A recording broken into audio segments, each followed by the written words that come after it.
siempre cuando habláis, Javier Pradera y tú, del Sindicato del Crimen, os referís a periodistas, siempre a periodistas que denuncian corruptelas del poder gubernamental socialista? Yo solo he hablado del Sindicato del Crimen una vez, que es leyendo un párrafo de la revista El Siglo ante una asamblea que citaba esa expresión. Yo nunca he utilizado por mí mismo esa expresión.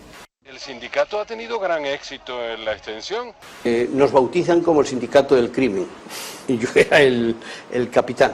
Les llaman el Sindicato del Crimen porque saben que no están haciendo información periodística, que todo eso es para utilizarlo con objetivos espurios, políticos. Esta introducción que ha tenido Luis María permite que seguramente mañana no seamos masacrados, o por lo menos él, por el sindicato. No se han hecho más que... El sindicato es una impertinencia a la que, si yo fuese impertinente, te contestaría diciendo que tú, en cambio, perteneces a Prisa Nostra, ya que tú dices que existe un sindicato del crimen. Hablar del sindicato del crimen... Pasa algo curioso en la prensa española, que es lo que llamaron la conspiración republicana.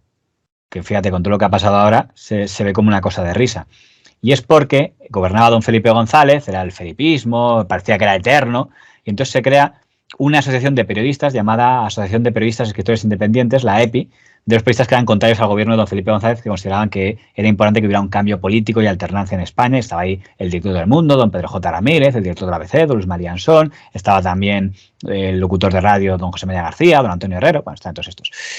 Y en la foto en la que se presentan aparece una figura que merecería un capítulo aparte analizarle, porque toda su historia es una historia muy controvertida en todos los aspectos, es don Antonio García Trevijano, pero que era un conocido, había sido muy cercano a la familia Borbón en el pasado, pero ahora se había vuelto muy anti-Borbón y entendía que había que acabar cuanto antes con el tema, y era columnista del Mundo.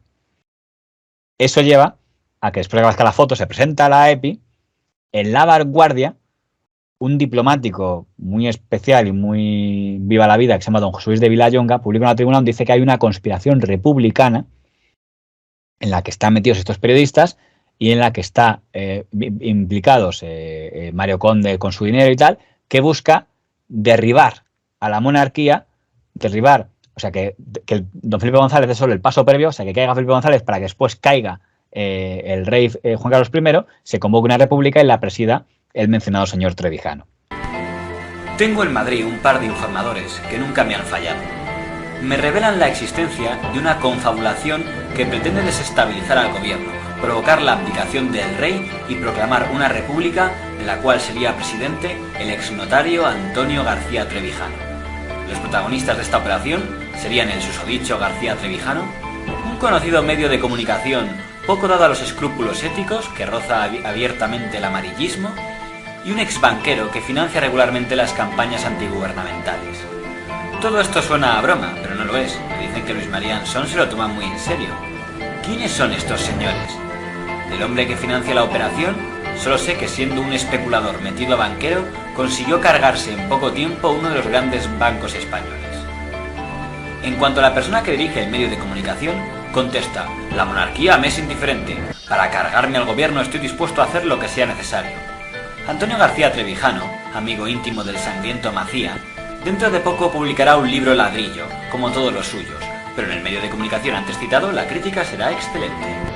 El diario El País reprodujo al día siguiente el artículo del señor Vilallonga, prestándose así a difundir la teoría de la conspiración republicana. ¿Qué interés tienen en crear ese clima de crispación? Bueno, aquí el señor Vilallonga era un colaborador habitual de La Vanguardia, publicaba un artículo cada semana. El artículo que envió para publicar una semana de agosto, me parece que fue, yo estaba de vacaciones, era ese artículo que era la conspiración republicana. Evidentemente el señor Foix, que era el director del diario, me llamó y me dijo: tenemos este artículo de Villalonga. Y decidimos los dos que, como publicaba libremente cada semana el artículo, pues si esa era su opinión, pues nosotros publicaríamos ese artículo porque no contenía nada injurioso contra nadie. Y publicamos ese artículo. Después de ese artículo, meses o años después, no lo recuerdo bien, el señor Luis María Ansón ha confirmado todo lo que el señor Villalonga, todo o gran parte de lo que el señor Villalonga escribía en aquel momento, ¿no? Porque en realidad no éramos más de 40, pero nos reuníamos y nos hacíamos una foto y se ponía todo el mundo muy nervioso. Y además estaba García Trevijano y la gente pensaba que porque estaba García Trevijano aquello era una conspiración republicana. figúrate, con Lanzón. El hombre clave fue Pablo Sebastián. Pero claro, la idea era mía. Don Pedro J. Ramírez, uno de los señalados, respondió al día siguiente desde su periódico El Mundo. Está claro que la constitución de la EPI ha sentado realmente mal en el Grupo Prisa. Ayer aparecía en la página del País el disparatado artículo de José Luis de Vilallonga de La Vanguardia. Mal deben ver sus cosas cuando recurren a elementos tan ridículos como lamentables. Don Antonio García Trevijano también respondió desde su columna de El Mundo.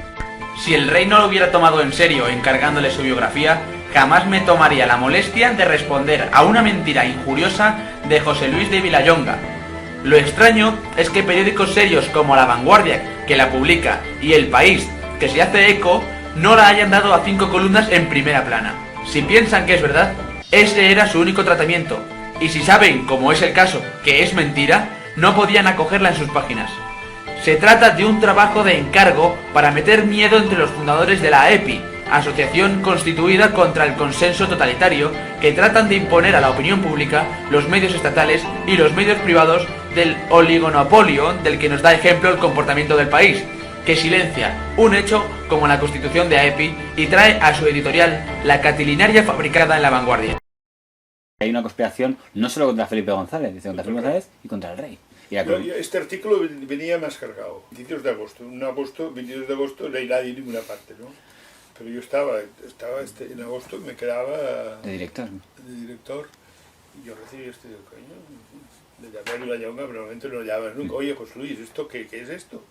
Que creía que no te darías cuenta. Digo, ¿por qué te das cuenta? Digo, no, así no lo podemos publicar. Estaba Pedro J. en el artículo.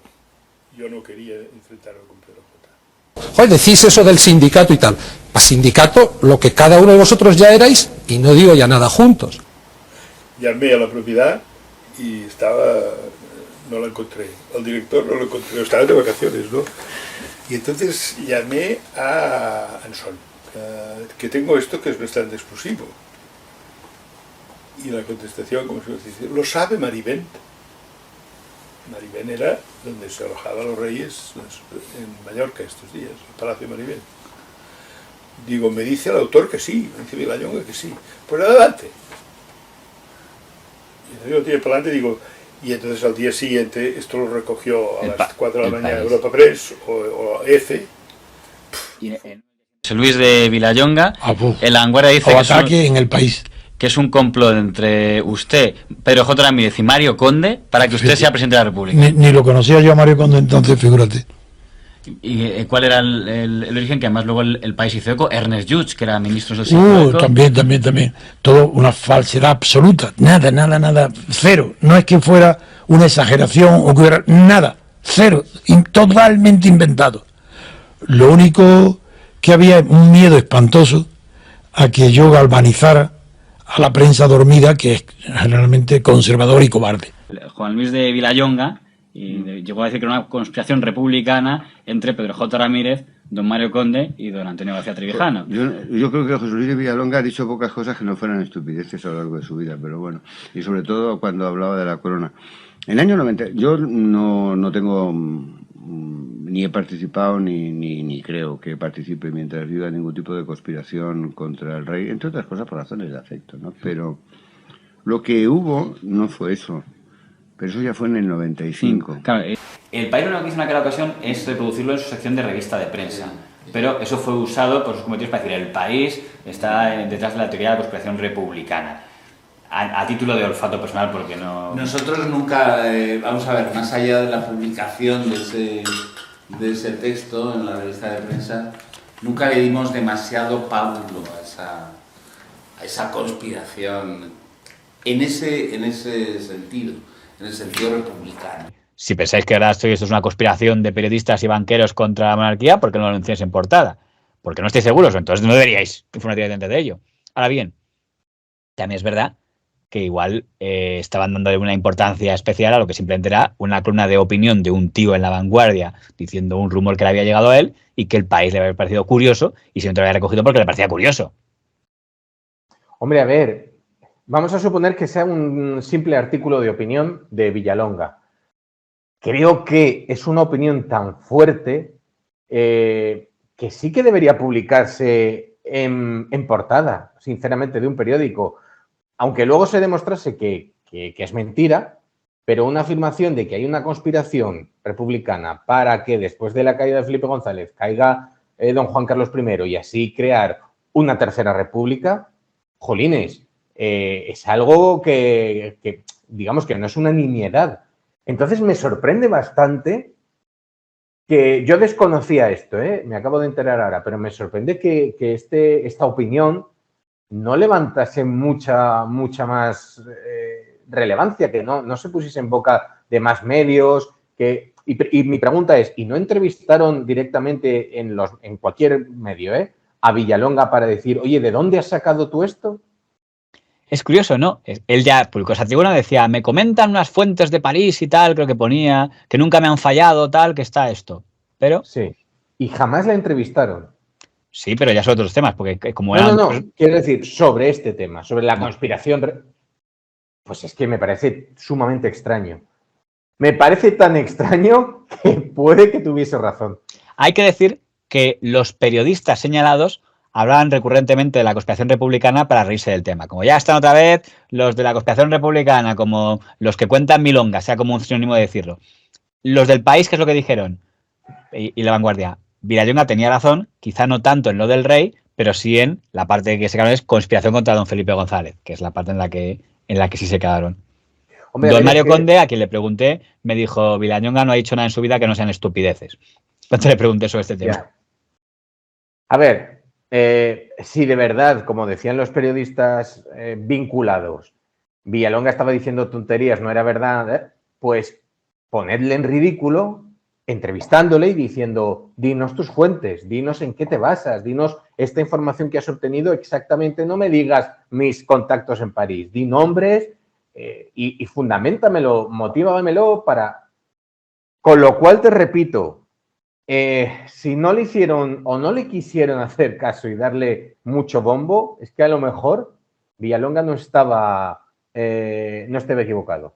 Pues no estaba hay que muy decir desencaminado. Que en esa época le hizo un gran favor porque justo en esa época el señor García Trevijano saca un libro llamado El discurso de la República y claro, con ese contexto pues tuvo una gran repercusión en los medios porque a lo mejor no hubiera tenido sin el rumor de la conspiración y yo creo que es cuando más ha vendido el señor García Trevijano un libro, aunque El País lo puso a parir, un artículo de Javier Pradera, pero también le permitió a él responder y hay un duelo de columnistas de Pradera contra García Trevijano.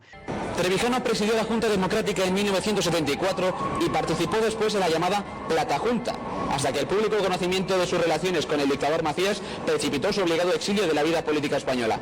Trevijano mantuvo relaciones amistosas con el núcleo duro del franquismo cuando muchos dirigentes de la oposición arrastraban el exilio.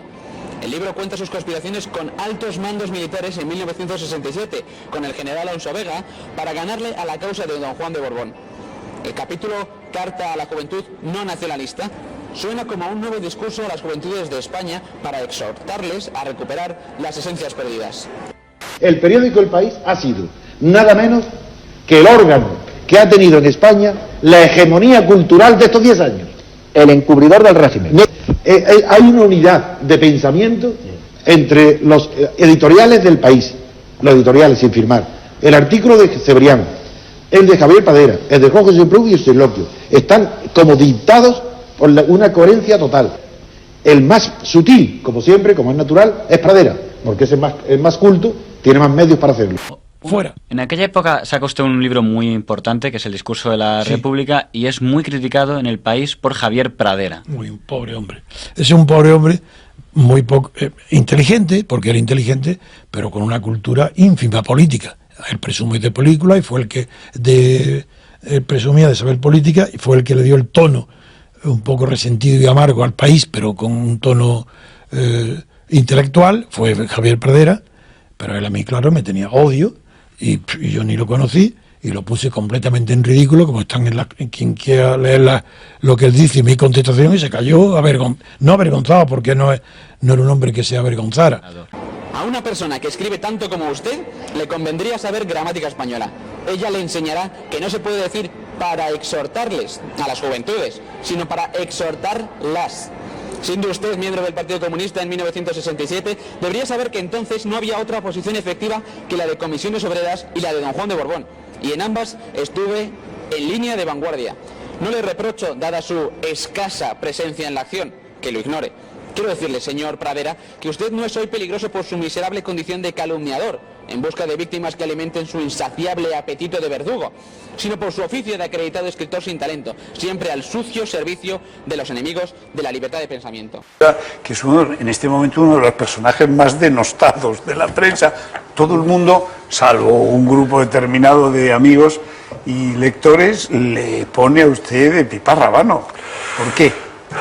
Bueno, si a mí me pidieran artículos contra mí serían mucho más eficaces, ¿no? Popularidad tuvo, porque luego ganó las elecciones el señor Aznar y ya con Aznar le sacaron de columnista del Mundo y yo creo que ya no tuvo nunca el señor García Trevijano tanta notoriedad, quitando su grupo de acólitos en Internet actualmente, pero en ese momento a nivel lectores y espectadores yo creo que cuando más tuvo fue cuando le acusaron de lo de la conspiración republicana, o sea que en el fondo a él le vino bien. Ya, porque este señor Villalonga es el que... Este era un señor que se dedicaba a todo, también fue actor, salió en Desayuno con Diamantes, ¿no? Yo creo que José Luis de Vilallonga era un aristócrata.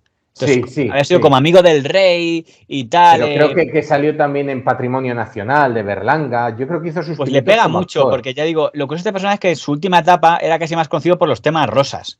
Porque con 80 años se casa una última vez. Era muy alto, que llevaba el pelo ya blanco peinado hacia atrás. Sí, hombre, sí. Y creo que de joven salió, si no me equivoco, en Desayuno con Diamantes, llegó a aparecer ahí. Era pues alguien que a pesar de ser alguien de familia, digamos, rica, se sentía muy progresista. De hecho, estaba afiliado al PSOE, aunque luego se acabó yendo. Pero o sea, que era alguien que jugaba a ser como pues el progresista, pero de mundo de copa y de fiesta, de viva la vida. Que era un poco el telonero de lo que fue después, muy exagerado, Pocholo Martínez Bordiú. Algo así. ¿No? Pues no está muy desencaminado, ¿eh? A lo mejor, si lo hubiera pillado más joven, le hubiera gustado también aparecer en programas de televisión así, haciendo cosillas de esas. Pues desde mi punto de vista, qué mejor que atacar a la noticia o la opinión de la supuesta conspiración republicana diciendo ¿qué va a decir este que es de la farándula, que es un vive la vida? Esa forma es un poco tapar algo que a lo mejor era cierto. El hecho de que en esta elección no esté en juego el ser o no ser, la identidad, la sustancia del sistema democrático, como en mi opinión estaba en juego hace 4 años. Los medios cercanos a Felipe González nos llamaron el sindicato del crimen. Para Luis María Ansón y para Pedro J., aunque dijeran de palabra lo contrario, ellos lo concibieron eso como un instrumento para derribar a Felipe González. No para traer la democracia y las libertades, sino para acabar con Felipe González. Yo lo sabía y yo lo acepté, porque yo tampoco quería a Felipe González, pero sabiendo que sería casi imposible que una vez conseguido ese objeto y triunfando el PP, yo pudiera tener ya camino ni en el mundo donde estaba ni en ningún otro, como así pasó. O sea, fue un éxito, la EPI fue un éxito total, no solo porque se unió la prensa, los principales periódicos, que era ABC, el ABC Mundo. Y el Diario 16, que aún queda... Diario 16, con Gutiérrez, claro, no, sí, Mundo. Y la radio, Antonio Herrero, que era el que tenía entonces la mayor audiencia, y otras muchas, y revistas, con Balbín, todo lo que tenía la clave entonces de revistas, Jaime Campani. Así, eso fue un éxito enorme. Cayó Felipe González y no hubo ni que mover un dedo, se acabó la EPI.